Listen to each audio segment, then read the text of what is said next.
Welcome to another edition of Journey of Hope, a glimpse into chapters of people's lives. We wake up in the morning and have no idea what's going to transpire during that day, and many times things happen that change our life forever. Our special guests today are Rick and Joanna Sundell from Huntington Beach, California. Rick and Joanna, it's good to have you here. We got a listening audience from around the world watching, and they want to know a little bit about you. So tell us, first of all, where you're from, and then we'll learn a little bit about your background. So tell us where you're from. Well, I'm from right here in Southern California, born in Hawthorne by LAX, where I grew up. Moved to Orange County in beginning of '76, lived in Huntington Beach now for 15 years. Been there for 15 years, okay. And what about you? Let's see, I was born in Cheyenne, Wyoming. Okay. Came to California 6 months old. And Probably don't remember the journey then. No. Then I moved to San Diego and then back to Orange County. Okay. Now, I understand that you and Rick went to school together. Yes. Which school was that? Hawthorne High. Hawthorne High. And did you begin dating at that point? Because it was years later the two of you got together. Yes, we met in chemistry, and there was a lot of chemistry. It was love at first sight. And then we became lab partners. Oh, okay. So were you a junior, senior in high school, or do you remember? I was a senior, he was a junior. Okay. And so you were lab partners on top of this. So did you date a little bit there in high school? Yes. Our first date was a prom. Oh, it was a which prom. was June. And did he ask you or did you ask him? He asked me. He asked you, okay. All right, so you graduated from high school, went to the same high school, then both of you took different directions and ended up going a number of different directions. But when you graduated from high school, what did you do then, Rick? Well, I started college, but then I joined the Army and spent 4 years in the Army, including a year tour in Vietnam. Okay, so did you enlist or were you drafted or? Well, I was drafted, but then I enlisted so that I could choose my job other than being an infantryman in Vietnam. And where did you end up going? Well, I was ended up in the intelligence field and actually spent 18 months in Africa before being assigned back into Vietnam. And so you actually we were in Vietnam then and boots on the ground.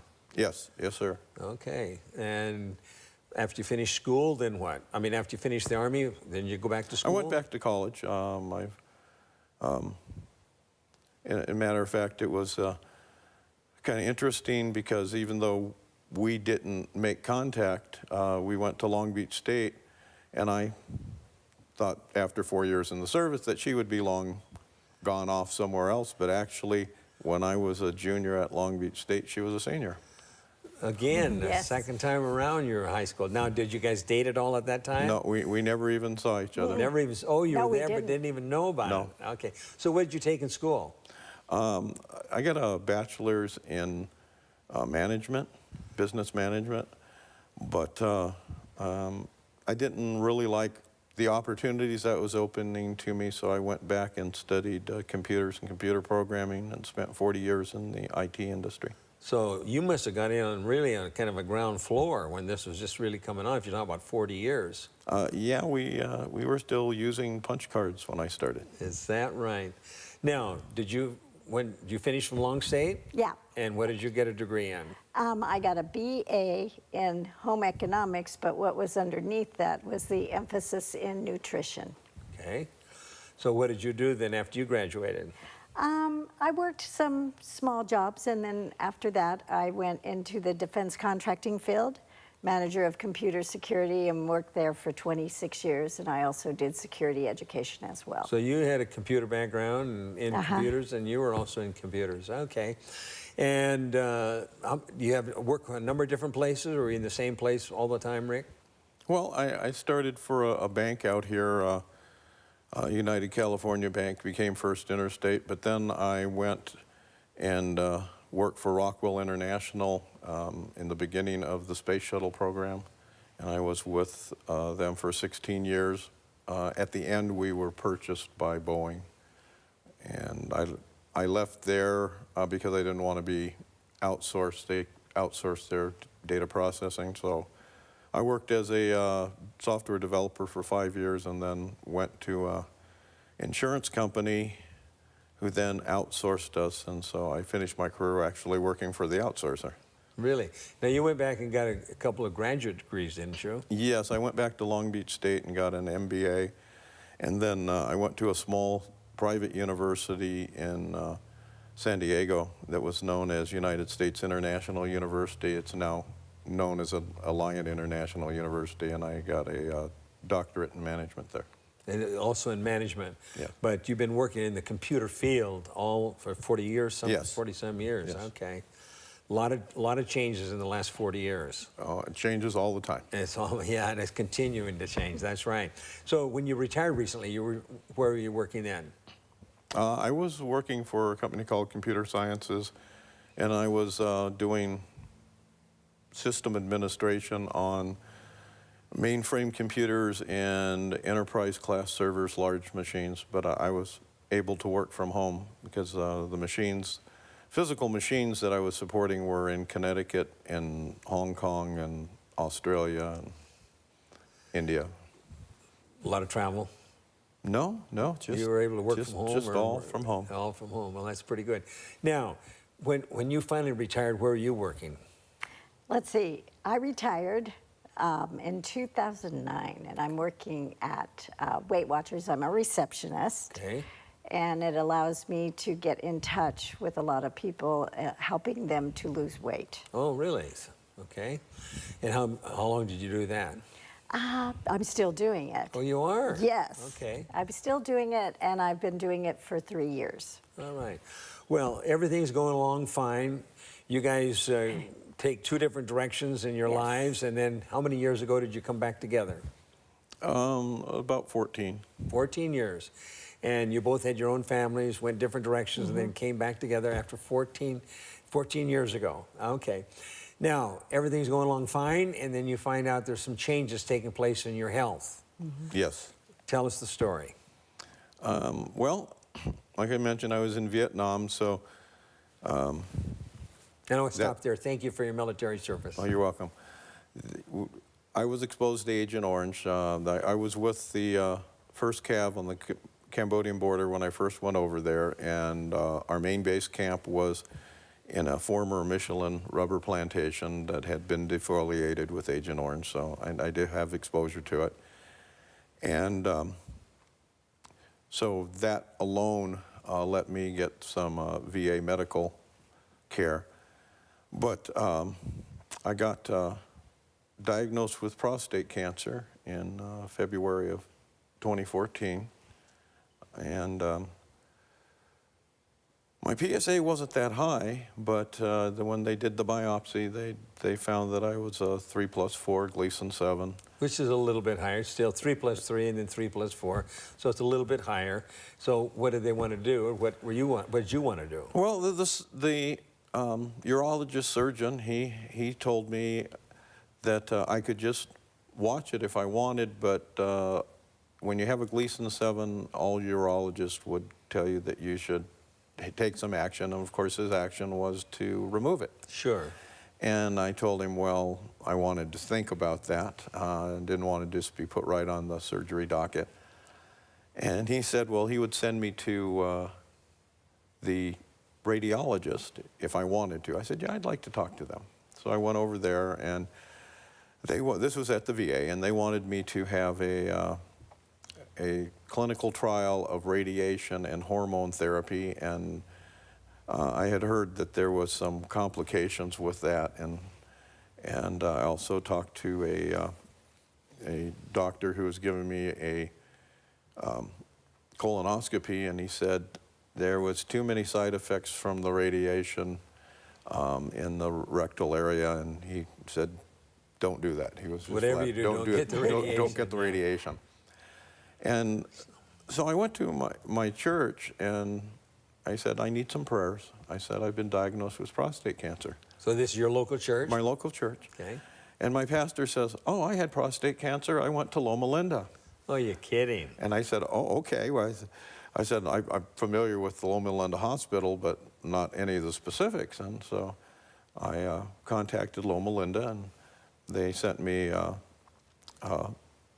Bob's book, and I read the book and information, and it sounded great. This is Bob Martini's book. Martini's book, yes. And so we were going to dinner with some friends of ours, and I said, well, you know, I have prostate cancer, and I'm thinking about Loma Linda. And our friend George says, well, I had treatment at Loma Linda. Really? I said, I didn't know you had prostate cancer. And so I said, oh, okay, well, that's two people I know that had very positive effects, and especially in terms of the side effects and that comes with the normal radiation or the surgery. And so I said, well, that sounds good. However, the VA, and we also had another medical insurance through Joanna that wouldn't cover treatment at Loma Linda. And so we kind of prayed on it, and where she retired from, Northrop Grumman, shortly after I was diagnosed, said, well, we do not want to manage retiree medical plans anymore. So we're outsourcing it, and you have to choose a new medical plan to take effect beginning of August. And so we jumped right on that, and we signed up for a Medicare Medigap Supplemental Plan F, which covers Loma Linda. And so I was able to start treatment at the end of August. Wow. I mean, the Lord opened a way and provided. Changed the insurance, and everything kind of fell together. Yeah. Well, I remember you were living in Huntington Beach, and That's I right. remember meeting you in orientation. And how far is Huntington Beach in terms of driving time? In California, we don't talk about how many miles, we talk about how long it takes to get there. Well, actually, it's exactly 60 miles, but depending on the time of the day, it could be anything from 55 minutes to 2.5 hours. 55 minutes to 2.5 hours. And when you told me that, do you remember what I told you? Yeah, you told me that I should stay out here. Yeah, I said I point out to all of our patients that the treatments take place either in gantry 1, 2, or 3, or the horizontal beam. That's where the treatment takes place. But healing is a process. Loma Linda is one of 14 other proton centers. We're the first one in the world in a clinical setting. This year is our 25th anniversary. But what is always going to separate Loma Linda is its emphasis on whole person care, mentally, physically, spiritually, and emotionally. And all I could do is think of you traveling back and forth every day, spending an hour to an hour and a half one way, 3 hours round trip, and missing out. So I said, oh, I'm not sure that's going to work, but I'd encourage you to stay here. So what did you do? Well, I was still working full time, but I was working East Coast time, so that allowed me generally to get off work by about 2:30. So we drove out here every day, but I didn't get to make most of the support groups that meet in the afternoon, but you provide these wonderful opportunities for socializing and getting together and sharing with other proton patients on Tuesday nights, Wednesday nights, and Thursday nights. And through the entire 45 treatment process, we didn't miss a single one of those. I know. I mean, I told you ought to stay over here, but you said, no, I got to work, so you're working every day. Then you come over here in the afternoon, got here, and you were here for every Tuesday night, every Wednesday night, and every Thursday night, which was a remarkable accomplishment. But that's where the healing takes place. Now, how did this matter of having cancer hit both of you? How did it hit you? It was a surprise. And, but I left it to him to really research it because I know he's a good researcher, and it was his choice. To come here. Yes, but it would be his choice of how to treat it, Sure. not mine. And so I just let him do what he thought was best. And I know that you came with him Yes. every day, every night. You were there Except for one time. for one time out of 45 days. Yes. That's remarkable. Well, tell us some of the things you were doing while you were here. Oh, well, we, whenever we had an opportunity, we went and used the Drayden Center. What were you doing over there? Oh, we walked along the track they had there, used the exercise equipment, just a fabulous, one of the best gyms I've ever seen. And Tuesday nights is the potluck, and What happens there? well, you except for the first night where you don't have to bring anything, you bring a little dish with you, and everyone shares, and everyone, you have a little interaction with everybody, and they have some entertainment, different entertainment things, and it's a lot of fun. And on Wednesdays are great. We have educational seminars, and very interesting, very informative, and the avocado sandwiches can't be beat. Yes. And Thursday night, the group gets together and goes to a different restaurant in the area. We call it a restaurant tour. And, Yeah. Yes. you know, over the period of the 8-9 weeks you're here, we go to a different restaurant every Thursday night. But there's a great social psychodynamic that takes place. Did you make some friends while you were here? Oh, yes, many friends, close friends, still close friends. Yeah, it's an incredible experience, and like it's been called many times, the people that come and actually stay here call it a radiation vacation. I mean, and the night that she wasn't able to come, it was a Wednesday night, and I brought a friend of mine and showed him the camaraderie and everything that was going on there. And I said, you look at these people, you would think this is a meeting of some kind of a social club, not a bunch of cancer patients. It's just an incredible experience there, like nothing Did that else. impact him, and could he tell Yes. there was Yes. Yes. something? Well, we've had people show up at the meeting that have heard there's some kind of a support group there on Wednesday night, and they've come in and looked at the group, and then with a puzzled look, leave, and then end up coming back, and they stuck their head in the door and found all the fun that was going on and all the people laughing. They sure, this can't be a cancer support group. The ones I've been to are never that way. But it's, again, part of the healing process. So having cancer now, has it made any difference to you? Well,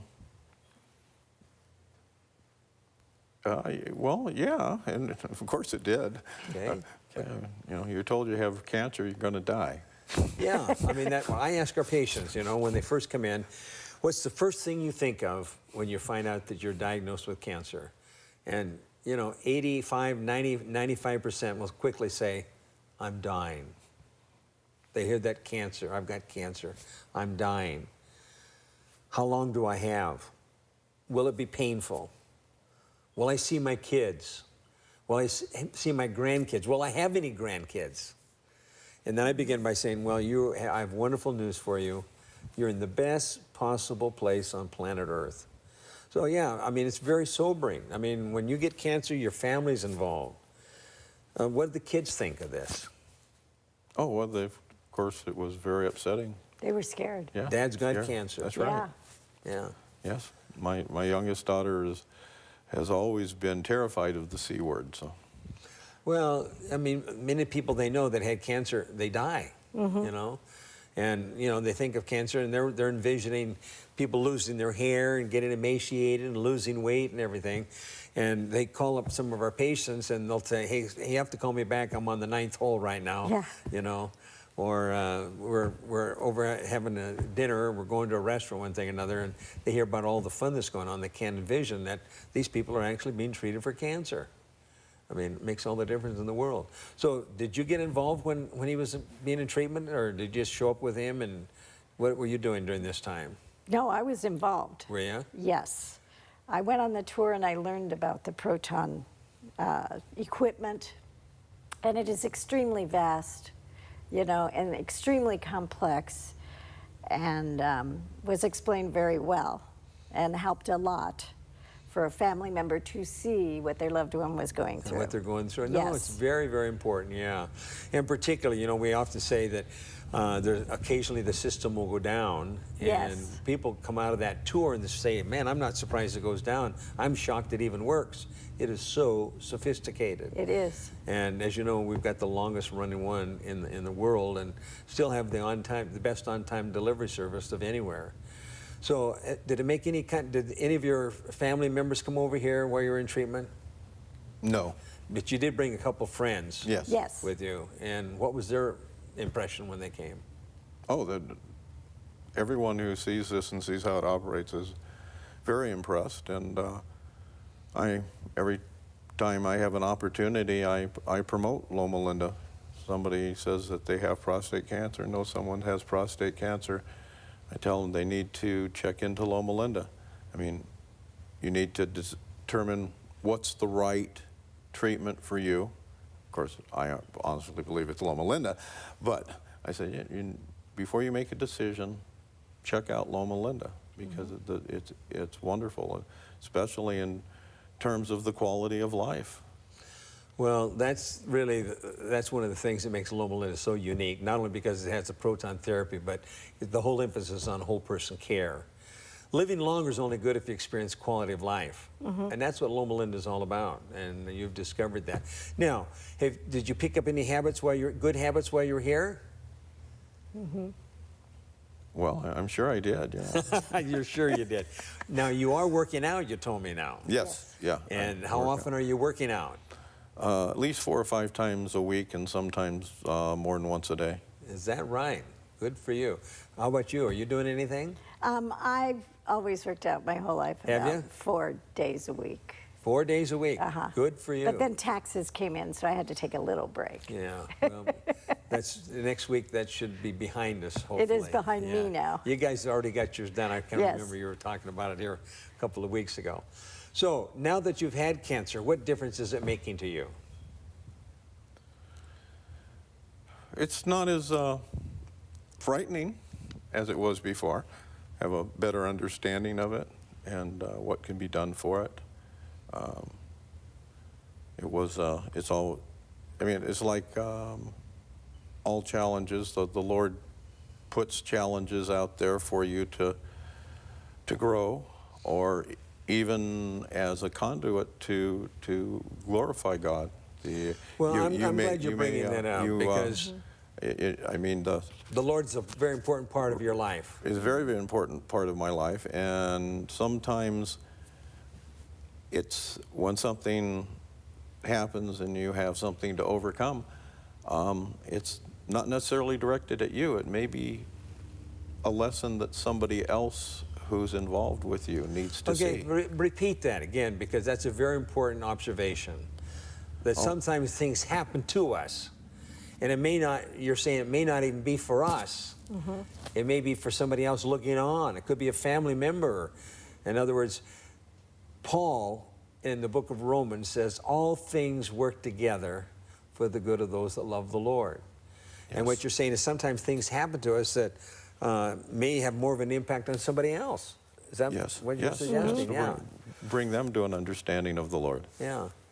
So have you looked back on this experience, and can you see definite points where the Lord was intervening? Oh, from the very beginning, all the way through.